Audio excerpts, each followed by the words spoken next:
In this video, we will look at the concept of energy dissipation. Now, in previous videos, we've assumed a perfect universe, where when we transfer energy, all of that energy will be transferred into another store.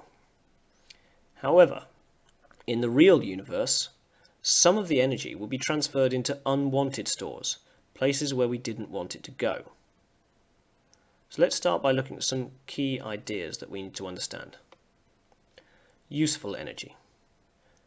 Energy that is transferred to its intended store. That's where we wanted it to go. Wasted energy. Energy that is transferred to unwanted stores. And dissipated energy. Energy that has spread out to its surroundings. So where does the energy go?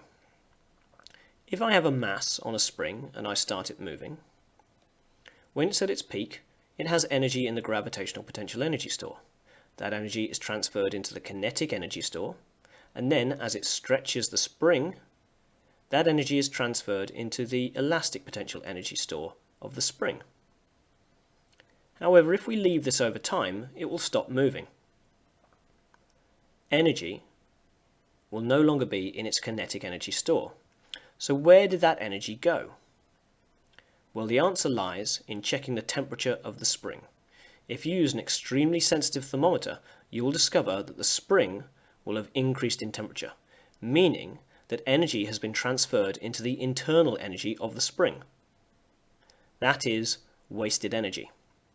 If you leave it even longer, the spring will cool back down to room temperature, and you will find that that energy has been transferred by heating to the surroundings.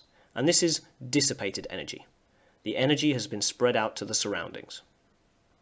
So let's look at an example. We have a car engine.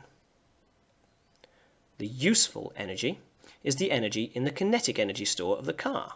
That's where we wanted our energy to go. The wasted energy is the energy in the internal energy store of the engine. We don't want the engine to heat up, but it does. There is no way we can stop it. And so that is wasted energy. And finally, dissipated energy.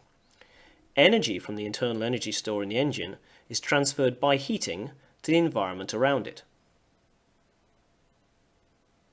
Next, a kettle.